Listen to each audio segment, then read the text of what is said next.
Hello friends, आप सभी का स्वागत है बिहार एसएससी के इस यूट्यूब चैनल पर।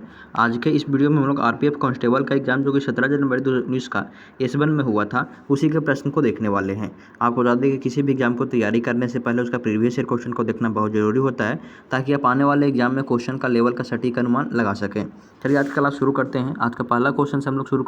आज का पहला क्वेश्चन है, निम्नलिखित में से कौन सा सबसे कम भूमि क्षेत्र है? तो ये ऑस्ट्रेलिया हो जाएगा। ऑप्शन नंबर इसका 20 हो जाएगा, ऑस्ट्रेलिया। दूसरा नंबर क्वेश्चन है, किस मौलिक अधिकार के तहत बोलने और अभिव्यक्ति की स्वतंत्रता है? तो स्वतंत्रता के अधिकार के तहत हो जाएगा बोलने और अभिव्यक्ति की स्वतंत्रता हो जाएगा, स्वतंत्रता की अधिकार। ऑप्शन नंबर इसका 30 हो जाएगा। तीसरा नंबर क्वेश्चन है, निम्नलिखित में से कौन सा मंदिर कामुक रचना के लिए प्रसिद्ध है? तो खजुराहो का मंदिर हो जाएगा, जो कि कामुक रचना के लिए प्रसिद्ध है। ऑप्शन नंबर इसका सी से हो जाएगा। हमें ऐसा लगता है कि यदि आप एक बार अच्छे ढंग से सिलेबस को कंप्लीट कर लिए हैं, तो आप जितना अधिक से अधिक क्वेश्चन का रिवीजन कर पाए आपके लिए अच्छा रहेगा। और हम ये भी समझते हैं कि यदि आप यूट्यूब पे वीडियो देख रहे हैं, तो कहीं ना कहीं ऑफलाइन में आप इस क्लास को ऑफलाइन में सिलेबस को ख़त्म कर चुके होंगे। और यदि आपको ये सभी बेसिक क्वेश्चन यदि आपको समझ में नहीं आ रहा है, तो आप इस वीडियो को 2 से 3 बार देखिएगा, तो हम उम्मीद करते हैं कि आपको आसानी से याद हो जाएगा। चौथा नंबर क्वेश्चन है, यदि तरल मीडिया में केवल पानी है तो मिश्रण को खाली स्थान कहा जाएगा? तो संपार्श्विक मिश्रण कहा जाएगा। ऑप्शन नंबर इसका डी से हो जाएगा। पाँचवा नंबर क्वेश्चन है, किस मिट्टी ने भारत का अधिकांश भाग कवर किया है? तो ये जलोढ़ मिट्टी हो जाएगा, जो कि भारत के अधिकांश भाग में पाया जाता है। अगला देखते हैं। छठा नंबर क्वेश्चन है, निम्नलिखित में से कौन सा विकल्प कबड्डी खेल से संबंधित है? तो A5 हो जाएगा, जो कि कबड्डी से संबंधित है। अगला सातवां नंबर क्वेश्चन है कि भारतीय राष्ट्रीय कांग्रेस का स्थापना कब हुआ था? तो 1885 हो जाएगा। ऑप्शन नंबर इसका ए से हो जाएगा। आठवां नंबर क्वेश्चन है, निम्नलिखित में से कौन सा आणविक अखंड है? तो आर्गन हो जाएगा, जो कि आणविक अखंड हो जाएगा। ऑप्शन नंबर इसका डी से हो जाएगा। नौवां नंबर क्वेश्चन है, इनमें से कौन अंडमान और निकोबार द्वीप समूह को अलग करता है? तो 10 डिग्री चैनल है, जो अंडमान और निकोबार द्वीप समूह का अलग करता है। और इस वीडियो का मकसद और इस चैनल का मकसद कम समय में अधिक से अधिक क्वेश्चन का रिवीजन करना है। और यदि आप रिवीजन करना चाहते हैं, तब तो ये आपके लिए बेस्ट चैनल हो सकता है, इसलिए आप इसे सब्सक्राइब करके जरूर जुड़ जाइएगा। और आपको बता दें कि 2019 के एग्ज़ाम में, जो कि आरपीएफ कांस्टेबल का था, इसके अलावा 2018 का है, 2019 में इसके साथ ही एक ट्रेडमैन का भी एग्ज़ाम हुआ था। तो यदि आप कहते हैं तो हम ट्रेडमैन का भी क्वेश्चन शुरू कर देंगे। और इस वीडियो का मकसद और इस चैनल का मकसद कम समय में अधिक से अधिक क्वेश्चन का रिवीजन करना है। 10वां नंबर क्वेश्चन है, क्षय रोग और टीबी रोग के खाली स्थान कारण है? तो ये बैक्टीरियल हो जाएगा। ऑप्शन नंबर डी से हो जाएगा। अगला क्वेश्चन 11 नंबर क्वेश्चन है, घर्षण के कारण एक दूसरे के संपर्क में दो सतह की सापेक्ष गति कहते हैं? तो संघर्षण कहते हैं। ऑप्शन नंबर डी से हो जाएगा। संघर्ष इसको कहते हैं। ऑप्शन नंबर डी संघर्ष। अगला 12 नंबर क्वेश्चन है, कालेरू झील खाली स्थान के त्रिकोण में पाई जाती है? तो ये गोदावरी और कृष्णा के त्रिकोण में पाई जाती है कालेरू झील। अगला क्वेश्चन है, लोकसभा में कितने एंग्लो इंडियन सदस्य मनोनीत किए जाते हैं? तो ये 2 सदस्य मनोनीत किए जाते हैं। आप देख रहे हैं क्वेश्चन का लेवल, यदि आप तैयारी करते हैं तो ये सभी क्वेश्चन आपको आना ही चाहिए, क्योंकि ये सब बेसिक और इम्पोर्टेंट क्वेश्चन है। अगला क्वेश्चन है कि यदि किसी व्यक्ति को दोनों संसद भवन के लिए चुना जाता है, तो उस व्यक्ति को घर के वांछित हॉल के भीतर काम करने के बारे में सूचित किया जाता है? तो 10 दिन सूचित किया जाना चाहिए। तो 10 दिन के भीतर में उसको सूचित किया जाना चाहिए। फिर से देखते हैं, यदि किसी व्यक्ति को दोनों संसद भवन के लिए चुना जाता है, ठीक है, तो उस व्यक्ति को घर में वांछित हॉल 10 दिन के भीतर काम करने के बारे में उसको सूचित किया जाना चाहिए। अच्छा, 10 दिन के भीतर उसको काम करने के लिए सूचित करना चाहिए। ये 15 नंबर क्वेश्चन है कि कोशिका के नाभिक का आविष्कार किसने किया था? तो रॉबर्ट ब्राउन। ये खोज हो जाएगा, आविष्कार ना होकर के रॉबर्ट ब्राउन हो जाएगा। ऑप्शन नंबर डी इसका सही आंसर हो जाएगा। अगला क्वेश्चन है कि अशोक स्तंभ कहाँ स्थित है? तो ये सारनाथ में स्थित है। अशोक स्तंभ सारनाथ में स्थित है। अगला क्वेश्चन है, निम्नलिखित में से कौन सा एक लकड़ी की लुगदी पर रासायनिक प्रतिक्रियाओं के द्वारा बनाया गया फाइबर है? तो ये रेयॉन हो जाएगा। ऑप्शन नंबर डी जो है रेयॉन। अगला क्वेश्चन है कि ये उस समय का करंट अफेयर्स का क्वेश्चन है, तो इसको छोड़ ही देते हैं। 19 नंबर क्वेश्चन है कि दक्षिण दक्षिण भारत मंदिर का प्रवेश द्वार गोपुरम कहा जाता है। क्या गोपुरम इसका आंसर हो जाएगा। 20 नंबर क्वेश्चन है, भविष्य की पीढ़ियों की ज़रूरत को पूरी करने की क्षमता को धक्का दिए बिना वर्तमान पीढ़ी की ज़रूरत को पूरा करने की क्षमता विकसित करना। इस वाक्य से आप क्या समझते हैं, इस वाक्य को क्या समझते हैं। तो सतत विकास इसका अर्थ हो जाएगा, सतत विकास। अगला क्वेश्चन है कि सापेक्ष घनत्व इकाई है, तो इसका कोई इकाई नहीं होता है, सापेक्ष घनत्व का कोई इकाई नहीं होता है।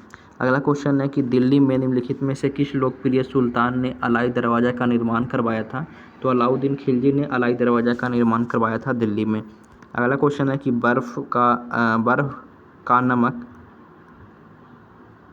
होता है, तो ये 273.15 केल्विन हो जाएगा। ऑप्शन नंबर इसका ए से हो जाएगा। 24 नंबर क्वेश्चन है, निम्नलिखित में से कौन सा दुनिया का सबसे बड़ा झरना है। दुनिया का सबसे बड़ा झरना पूछ रहा है, तो एंजल फॉल्स हो जाएगा। ऑप्शन नंबर डी इसका सही हो जाएगा। 25 नंबर क्वेश्चन है, सत्यमेव जयते उपनिषद से लिया गया है, शब्द पूछ रहा है किस उपनिषद से लिया गया है, तो मुंडको उपनिषद से लिया गया है सत्यमेव जयते।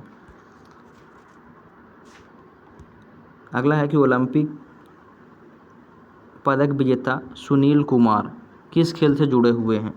तो ये कुश्ती से जुड़े हुए हैं Sunil Kumar. Option number D से हो जाएगा। अगला क्वेश्चन है कि नर्मदा नदी किस स्थान से निकलती है। नर्मदा नदी किस स्थान से निकलती है, तो ये अमरकंटक से निकलती है। कहाँ से, अमरकंटक से। अगला हो जाएगा, निम्नलिखित में से कौन सा शहर लोहे और इस्पात की दुनिया की राजधानी के रूप में जाना जाता है। तो पिट्सबर्ग है, जो कि दुनिया का मतलब लोहा की राजधानी के रूप में ये जाना जाता है, पिट्सबर्ग। ऑप्शन नंबर इसका ए से हो जाएगा। अगला क्वेश्चन है कि भारत में किस नदी पर सबसे ऊंचा झरना पाया जाता है। तो शरावती नदी है जिस पे सबसे ऊंचा झरना पाया जाता है भारत में। 30 नंबर क्वेश्चन है कि मौलिक अधिकार में समानता का अधिकार क्या है। तो कानून के समक्ष सभी लोग समान होते हैं, इसका मतलब हो जाएगा मौलिक अधिकार में समानता का अधिकार क्या है, तो कानून के समक्ष सभी लोग की समानता हो जाएगा। अगला क्वेश्चन है कि महाबलीपुरम के प्रसिद्ध समुद्री तट का निर्माण किसने किया था। तो नरसिंह वर्मन द्वितीय ने किया था। ऑप्शन नंबर डी से हो जाएगा। अगला क्वेश्चन है कि खाली स्थान धार्मिक स्वतंत्रता दी जाती है, तो भारत के सभी नागरिकों को धार्मिक स्वतंत्रता दी जाती है। धार्मिक स्वतंत्रता कितना से कितना तक वर्णित है, आप कमेंट करके बताइएगा। अगला है कि लाल मिट्टी का रंग पूछ रहा है कि लाल मिट्टी का रंग लाल क्यों होता है। तो ये फेरिक ऑक्साइड के कारण लाल होता है। ऑप्शन नंबर ए से हो जाएगा। अगला है कि पहली सार्वभौमिक परिषद कब भरी गई थी। तो 1893 में भरी गई थी सार्वभौमिक परिषद, 1893 में भरी गई थी। आप ये कमेंट बताइएगा, आप गूगल से चेक करके बताइए, कहीं से बताइए ये सार्वभौमिक परिषद और किस नाम से जाना जाता है, सार्वभौमिक परिषद। ठीक है। अगला है कि अर्थशास्त्र के विकल्प कार्यक्रम का अर्थ क्या होता है। अर्थशास्त्र में वैकल्पिक कार्यक्रम का अर्थ पूछ रहा है, तो दीर्घकालीन योजना हो जाएगा। ऑप्शन नंबर इसका ए से हो जाएगा, दीर्घकालीन योजना इसका आंसर हो जाएगा।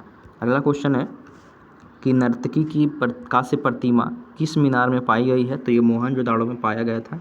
कहाँ से प्राप्त हुआ था, कहने का मतलब आप समझ सकते हैं, तो मोहनजोदाड़ो से प्राप्त हुआ था। अगला क्वेश्चन है कि शुक्र अपने कक्ष में पूर्व से पश्चिम की ओर घूमती है। आप बताइएगा कि कौन सा, मतलब इसके अलावा, शुक्र के अलावा एक और कौन सा ग्रह है जो पूर्व से पश्चिम की ओर चक्कर लगाता है। और आप इसके साथ ये भी बताइएगा कि पृथ्वी किस ओर चक्कर लगाता है। जैसे चलिए, पृथ्वी किस ओर चक्कर लगाता है, आप बताइएगा कमेंट करके।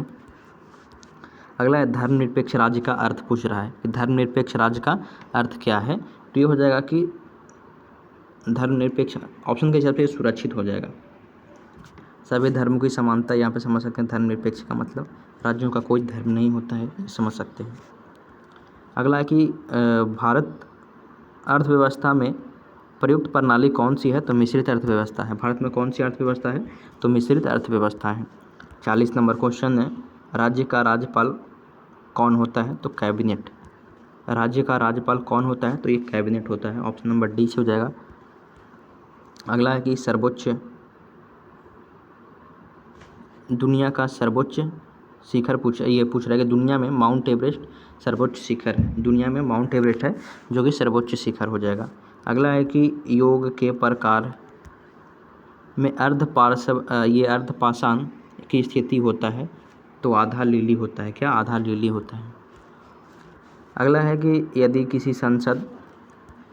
यदि संसद अनुमोदन नहीं करती है तो अध्यादेश की अधिकतम अवधि 6 माह और 6 सप्ताह हो सकता है। ऑप्शन नंबर डी से हो जाएगा।